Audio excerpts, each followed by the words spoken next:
आपका फास्टिंग रखने में हल नहीं है, केवल एक दिन प्रार्थना कर लेने में हल नहीं है, उसे करते रहने में कि पवित्रता में कौन खड़ा और खड़ा रहा। रोजे किसने शुरू किए, वो हर हफ्ते उसने रखे, हर महीने रखे। करते रहने में ही आपका पूर्ण छुटकारा है और पूर्ण बढ़ोतरी है। तो आपको ग्रेस मांगनी है। अगला पॉइंट 2025 में आत्मिक क्रियाओं में चलते रहने की ग्रेस मांगनी है आपको। हर महीने हर रोज उठ के मुझे आत्मिक क्रियाओं में चलते रहने की ग्रेस दे प्रभु। आज फास्टिंग खत्म हो रहा है, लोगों को लग रहा है हो आज फास्टिंग पूरा हो जाएगा, आज तो बल्ले बल्ले। मैं हमारा बताता हूं क्या हाल होता है। प्रभु अगली फास्टिंग रखने का अनुग्रह दे, इसी के अंदर दिन मिस ना हो। समझ पाए? ये है 2025 का आत्मिक शेड्यूल।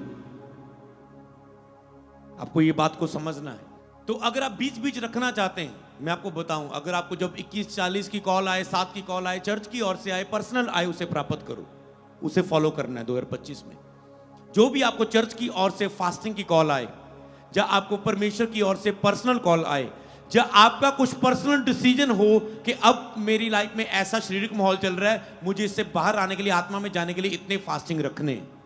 3 कॉल है, अगुए के द्वारा, परमेश्वर के द्वारा, खुद आपकी पर्सनल कॉल कि मुझे रखना है आत्मा में आने के लिए। मेरी ये आगे मीटिंग है, मेरा ये आगे काम है, मेरा ये आगे लक्ष्य है, मेरी ये खास पॉइंट है, मुझे दुष्ट आत्मा के अटैक हो रहे, मैं शरीर में चला गया, मैं पाप में गिर गया, मुझे फास्टिंग रख के उठना है। ये 3 फास्टिंग जब भी आपको कॉल आए, आपको फॉलो करनी है। अगला पॉइंट लिखो 2025 के लिए। जब भी आपको ये 3 कॉल आए, आज का वचन आपके लिए इंपॉर्टेंट है जो पूरे साल के लिए आप ले रहे हो।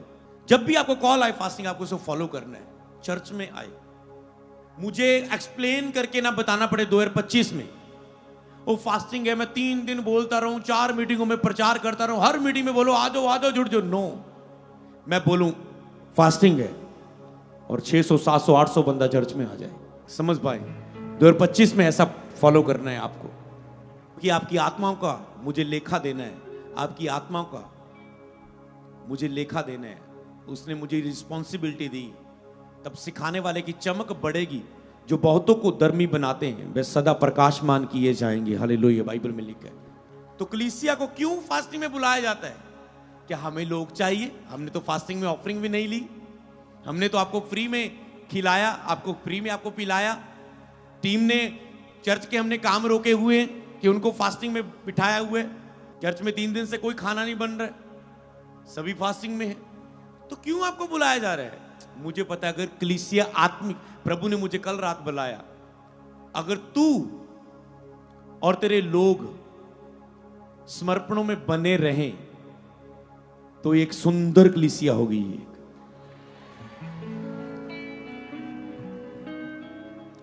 अगर ये लोग बने रहे मेरे प्रेम में, मेरी उपस्थिति में, परमेश्वर ने कहा इन लोगों को बस मेरी उपस्थिति के साथ जोड़, सब कुछ इनके जीवन में हो जाएगा। और मैं फास्टिंग में आपकी क्या कर रहा था? अगवाही कर रहा था कि आप प्रभु की उपस्थिति के साथ जुड़े। अगर एक कलीसिया प्रभु के साथ जुड़ी हुई है तो सब वो एक सेफ कलीसिया होगी, सेफ होगी, वो सुरक्षित है और वो बढ़ोतरी करेगी। तो आपको बार बार उसको चीज को समझ के आगे बढ़ना है। यूहन्ना 15 की 7, यदि तुम मुझ में बने रहो और मेरा वचन तुम में बना रहे तो जो चाहो मांगो तुम्हारे लिए हो जाएगा। मतलब ये वही जो चाहो मांगो वाली सामर्थ्य का बलिदान क्या है? यदि तुम मुझ में बने रहो और मेरा वचन तुम में बना रहे, मतलब करते रहना। ये नहीं एक हफ्ता आपने पवित्रता में प्रभु के बाइबल पढ़ रहे थे और उस अगले हफ्ते आपने गंदी मूवी देखते देखते 2 हफ्ते निकाल दिए और आप कहते हैं मैंने 1 हफ्ता प्रार्थना की थी, प्रभु काम क्यों नहीं हुआ? बने, वो परखता है आपको। कई बार लेट देता है, कई बार तुरंत देता है। जैसे बुरे काम की सजा फुर्ती से नहीं मिलती। अगर आपको सारे बुरे कामों की सजा फुर्ती से प्रभु दे कि आज आपने ब्लू फिल्म देखी, कल आपकी टांग टूट गई, परसों आपको बुखार हो गया, चौथ आपको टाइफाइड हो गया, पंचौथ आपके पथरी ये शो हो गई, तो सोचो क्या हाल होगा आपका। वो देरी करता है। आज पाप किया, कुछ नहीं होगा, उल्टा 1-2 गुड न्यूज आ जाएगी। 1-2 काम जहां शैतान ने कहा उनका आप बच गए, आप कहते इतनी दया, वो अपना फिर भी उल्टा प्रेम दिखाएगा। अपने पाप भी किया होगा, प्रभु देर करेगा, शायद अब मुड़ाए। जब आप नहीं मुड़ते फिर कई बार उसे पीठ मोड़नी पड़ती है और फिर शैतान सीधा आके आपको पकड़ लेता है, खाने लग जाता है, चुराने लग जाता है, नाश और घात करने लग जाता है। और प्रभु ऐसा नहीं चाहते, इसलिए आपको से वो वचन की तरह बात कर रहा है। आपको बने रहना है प्रभु में। यदि तुम मुझ में बने रहो, बने रहना यही है, पवित्रताई में बने रहना, प्रभु के प्रेम में बने रहना, आज्ञाकारिता में बने रहना, उपस्थिति में बने रहना, पवित्र आत्मा के साथ सहभाग्यता में बने रहना ही प्रभु के साथ बने रहना है। मेरा वचन तुम में बना रहे तो जो चाहो मांगो तुम्हारे लिए हो जाएगा। मतलब फिर जो मैं सामर्थ दूंगा जो मुझ में है, उसके द्वारा तुम सब कुछ कर सकते हो। वो सामर्थ तेरे लिए सब कुछ कर सकती है। अब देखें प्रेरितों के काम 10:38 में परमेश्वर ने किस रीति से यीशु नासरी को पवित्र आत्मा और सामर्थ से अभिषेक किया। वह भलाई करता, सब शैतान के सताए हुए को अच्छा करता फिरा, क्योंकि परमेश्वर उसके साथ था। जहां पर यीशु मसीह के अंदर अभिषेक था, सामर्थ था, भलाई कर रहा था वो सामर्थ के द्वारा, शैतान और बीमारियों को वो निकाल रहा था उस सामर्थ के द्वारा। क्यों? क्योंकि परमेश्वर उसके साथ था। यही आपको देखना है 2025 में कि आप परमेश्वर के साथ कितना है, क्योंकि परमेश्वर तो हमेशा तैयार है। तो जब मुझे पुकारेगा मैं सुन के तुझे उत्तर दूंगा, पर पुकारना रियल होना चाहिए, उसकी उपस्थिति को पाकर पुकारने वाला। हालेलुया। जिस तरह आप आत्मा में ऐसे गर्म हो, इसी तरह पाप और शैतान के खिलाफ आपको गर्म होकर चलना है 2025 में। हालेलुया। तो पहला राजा उसकी 8:22 और 23। तब सुलेमान इजराइल की पूरी सभा को देखते यहोवा की वेदी के सामने खड़ा हुआ। सभा, सेवकों की मंडली जहां भी हो, आपको उसको ज्वाइन करना है। जब उस सभा में सुलेमान, जैसे मैं आपकी उपवास प्रार्थना में अगुवाई कर रहा था और कर रहा हूं आज, सुलेमान सभा के सामने, परमेश्वर की वेदी के सामने खड़ा हुआ, सभा को लेके, मान लो इधर वेदी है और वेदी के सामने वो खड़ा हुआ, और उसने अपने हाथ स्वर्ग की ओर फैलाकर कहा, हे यहोवा, हे इस्राएल के परमेश्वर, तेरे सन्मान ना तो कोई स्वर्ग में ना तो पृथ्वी पर कोई ईश्वर है। तेरे जो दास अपने संपूर्ण मन से अपने को तेरे सन्मुख जानकर चलते हैं, उनके लिए तू वाचा पूरी करता है और करुणा करता रहता है। आपको वो करुणा करता रहे पूरा साल, इसके लिए आपको क्या करना है? परमेश्वर के सन्मुख, परमेश्वर को सन्मुख जानकर चलना है। संपूर्ण मन से आपको ऐसे प्रभु के दास बनना है। संपूर्ण मन से प्रभु के सन्मुख जान के चलना है 2025 में, कि ताजो आप पर करुणा करता रहे, करता रहे, करता रहे। कहते ना, करुणा से तेरी नया दिन दिखाता है। उसकी करुणा हुई तो हमने आज का दिन देखा, नहीं तो कई लोग रात को सो गए, दुनिया में उठे नहीं, सुबह उठे तो मरे हुए थे। फिर लोग अफसोस करने के लिए आ रहे, क्या हुआ जी? सुता रह गया जी, बाथरूम पर गया था, बाथरूम वहीं अटैक हो गया, बाथरूम में गिरा पड़ा था। पर आपको वो रोज करुणा से दिन दिखाता है, रोज डाल बनकर आपको बचाता है। यही कैसी चाहिए, कैसी बनी रहेगी? अगर आप प्रभु के सन्मुख होकर चलते रहेंगे, चलते रहेंगे, तो ये करुणा होती रहेगी, आपको घेर के रखेगा पूरा साल करुणा में। प्रेरितों के काम 9:31, अब जल्दी से सुनना। इस प्रकार सारे यहूदिया, गलील, सामर्थिया में कलीसिया को चैन मिला, उनकी उन्नति होती गई और वह प्रभु के भय और पवित्र आत्मा की शांति में चलती और बढ़ती गई। सब बोले आमीन। ये कैसे वचन पूरा होगा? कलीसिया को चैन मिला। कलीसिया को तब तक चैन नहीं मिलता, तब तक कलीसिया चैन नहीं पाती जब तक वो स्पिरिचुअल रेस्ट में ना जाए। आपको स्पिरिचुअल रेस्ट में ले गया, अब आपको चैन आया होगा थोड़ा सा, और बहुत आया होगा, थोड़ा सा नहीं कह सकते। चैन आया ना? हाँ, शरीर शरीर शरीर तंग कर रहा है, शैतान शैतान है, हालात, चैन आया आपको। यही है, चैन नहीं मिलता जब तक पवित्र आत्मा की शांति और उपस्थिति में कलीसिया ना चले। ये पवित्र आत्मा की शांति में चलना है, उसकी उपस्थिति में चलना, तब तक कलीसिया के लिए चैन नहीं है, याद रखो। उनकी उन्नति होती कि वो बढ़ती गई, उन्नति और बढ़ोतरी होते रहेगी अगर आप स्पिरिचुअल रेस्ट में रहेंगे। 2025 में आपको अगर आप उन्नति होती देखनी है, बढ़ोतरी होती देखनी है, एक चैन पाई हुई कलीसिया बनना है, तो आपको स्पिरिचुअल रेस्ट में रहना है, बार बार स्पिरिचुअल रेस्ट में रहना है। इस बात को लिख लेना। स्पिरिचुअल रेस्ट के बाद ही स्पिरिट का ओवरफ्लो आता है, याद रख। तब तक स्पिरिट की सामर्थ, पवित्र आत्मा की आपके द्वारा बहकर काम नहीं करेगी। प्रभु की सामर्थ डायरेक्ट नहीं आने वाली। याद रखो कि आपका कोई हालात है, और प्रभु की सामर्थ डायरेक्ट उस हालात पर गिरेगी और आप गवाही के साथ खड़े हो जाएंगे। नो, आग पहले तुझ पर गिरती है, फिर तेरे बोलने के द्वारा उन हालातों को नाश करती है। हालेलुया। आग पहले तुम्हें बदलेगी, फिर तुझे हालात को बदलेगी पवित्र आत्मा की। तो पहले तुम्हें बदलने के लिए तैयार रहना उस आग को। जब तक तुम स्पिरिचुअल रेस्ट में नहीं जाओगे, तब तक स्पिरिट का ओवरफ्लो, स्पिरिट का अभिषेक और सामर्थ तुम्हारे द्वारा नहीं बहेगी हालातों को बदलने के लिए।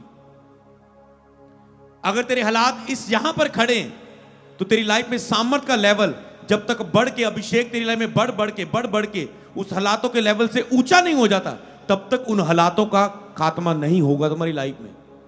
तो 2025 में अभिषेक और सामर्थ, परमेश्वर की उपस्थिति के अभिषेक और सामर्थ में बढ़ते रहना है, ताकि हर हालात पर तुम विजय पा सको। कैसरिया में कुरनेलियस नाम का एक मनुष्य था, जो इतालियनी नामक पलटन का सूबेदार था। वह बकत था, वह सारे अपने घराने समेत परमेश्वर से डरता था। यहूदी लोगों को बहुत दान देता था। कितना स्पिरिचुअल है, परमेश्वर का डर रखता है, यहूदी लोगों को दान देता है, बराबर परमेश्वर से प्रार्थना भी करता है। उसके दिन के तीसरे पहर के निकट दर्शन में स्पष्ट रूप से उसने देखा कि परमेश्वर का एक स्वर्गदूत उसके पास भीतर आकर कहता है, हे कुरनेलियस, आपको ऐसा कुछ प्राप्त करने की उम्मीद रखनी है आज से। कुरनेलियस प्रार्थना में था, फास्टिंग में था, बराबर ऑफरिंग को बो रहा था, वो आत्मिक समर्पण दे रहा था, बलिदान दे रहा था। और जब उसने ऐसा किया तो 2025 दर्शन के द्वारा अगुवाही पाके करना है, कुछ भी करना है, आत्मिक निर्देश पाकर काम को करना है। ऐसा न कि शैतान संघर्ष में फंसा है। 2024 में बहुत सारे पास्टरों को मैंने 1 तारीख को अलर्ट किया था कि बहुत से गिरेंगे, बहुत से फोकस खोएंगे। जो खड़ा रहेगा, चौकस रहना है, यही प्रीच था। बहुतों को गिरा, किसी को किस तरीके में पास्टर गिर गए। कोई पास्टर के ऊपर पैसों का बोझ आ गया, कर्जों में आ गया, सुसाइड करने लगा था। चलो पता चला, केयर की, प्रार्थना की, बचा लिया। कोई किसी के साथ क्या हो गया, किसी मतलब कई चीजें नहीं बता सकता मैं आपको। मतलब उन वो फंसे, लोग फंसे, बिलीवर्स फंसे। तो उन आपकी लाइफ के लिए ये अलर्ट होना बहुत जरूरी है।